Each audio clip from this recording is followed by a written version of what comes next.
Hi, I'm Mia Schulte and I'm coming to you from the Ursa Family YMCA Teaching Kitchen.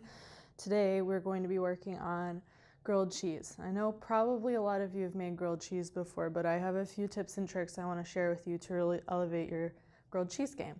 This is a great option. It might be a little bit more parent-oriented as far as cooking, but it's something you can do where you customize it towards your little ones and then do something a little bit fancier for yourself or fancy for them if they'll eat it. Some of the ingredients I've gathered today are going to be like a more hearty bread. You could definitely use regular sandwich bread. You could use English muffins if that's all you have on hand, but just some kind of bread base. Then I've sliced some apples really thin. I'll get to that in a little bit of why I have apples up here.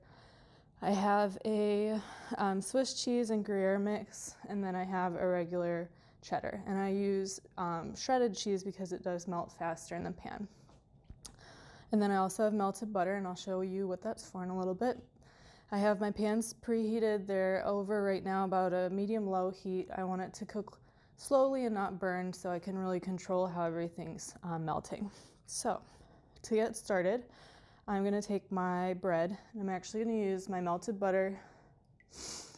And I'd say you probably need like 2 to 3 tablespoons of butter and brush it on the outside of the bread. So this is what's going to go face down in the pan. And I find that this is a pretty good way to coat everything rather than trying to spread cold butter onto the bread. So I'll put that into the pan and I'll do the matching piece of bread. And this one we're gonna do our kid-friendly grilled cheese. So I've got both of my pieces of bread in, and lots of kids I know like just your regular grilled cheese. So I'll take my shredded cheddar and be very careful putting it in the pan because everything's hot, and trying to be accurate so that not too much cheese falls into the pan. All right, so while that's going, I'm just gonna let it sit. I have both pieces of bread down to help get that even coloring, and then once the cheese melts a little bit more, I'll put the top piece of bread on and start flipping it. The next one we're gonna do could be for kids, but it's more of our adult geared grilled cheese. So again, I'm gonna brush the butter on the outside.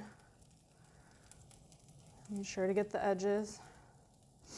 Put it in our pan. And the second piece of bread, same process.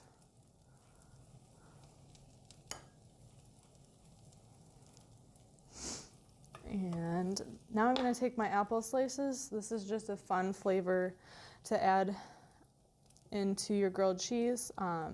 You could also do tomatoes, you could do arugula if you have that on hand. I wouldn't recommend spinach as much because spinach releases a lot of water when you cook it, so it might make your grilled cheese a little soggy. But you can really get creative and use what you have in the kitchen. And now I'm just gonna let it melt a little bit.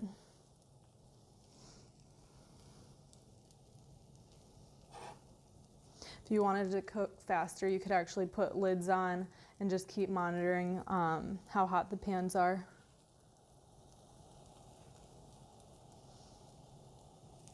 And now with our cheddar, I'm gonna put the lid, the top part on.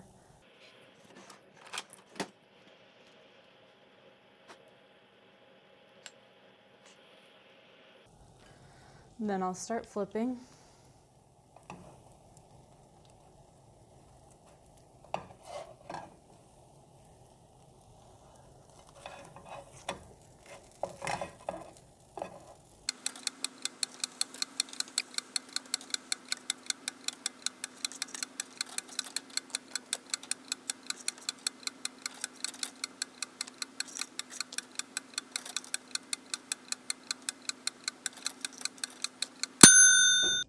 All right, and now it's time to cut into our sandwiches.